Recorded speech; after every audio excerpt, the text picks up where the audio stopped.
This is a rapid summary of Man's Search for Meaning by Viktor Frankl. There are three main points to this book.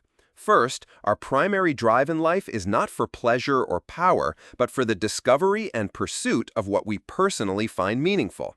Second, meaning can be found in every moment of living, even in inescapable suffering.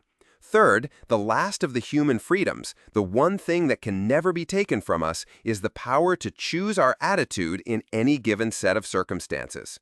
Let's explore these points. First, the will to meaning. Frankl, a psychiatrist who survived the Holocaust, developed a therapeutic approach called logotherapy. He argued that unlike other schools of thought that focus on a will to pleasure or a will to power, the most powerful and fundamental human motivation is our will to meaning. We are driven by a deep need to find a purpose, a reason for our existence. A lack of meaning leads to a state Frankl called the existential vacuum, which manifests as boredom, apathy, and a sense of emptiness, even if one is successful or comfortable. Second, finding meaning in suffering. The most profound part of the book details how Frankl observed this search for meaning in the most horrific of circumstances, Nazi concentration camps. He saw that the prisoners who were most likely to survive were not necessarily the physically strongest, but those who held on to a purpose. For one man, it was the image of his wife waiting for him. For another, it was a series of scientific books he needed to finish.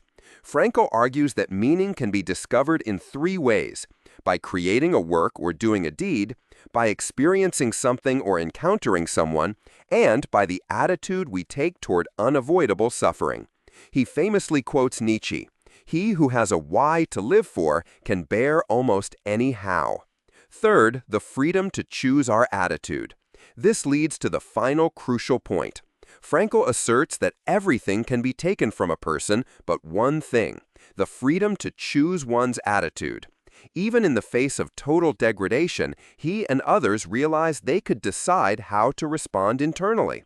They could choose to maintain their human dignity, to share their last piece of bread, or to comfort another inmate. This internal choice, he argues, is the ultimate expression of human freedom and is available to all of us every single day, no matter our external situation. In summary, Man's Search for Meaning is not just a memoir of survival, but a profound lesson in resilience. Its key insight is that life is not about avoiding difficulty, but about finding our purpose within it. Meaning is not an abstract concept. It is found in our actions, our relationships, and most importantly, in our attitude toward life's challenges. For related reading, consider first The Choice by Dr. Edith Eger, another powerful account from a psychologist and Holocaust survivor. And second, The 7 Habits of Highly Effective People by Stephen Covey, whose first habit, Be Proactive, was heavily inspired by Frankl's work on the freedom to choose our response.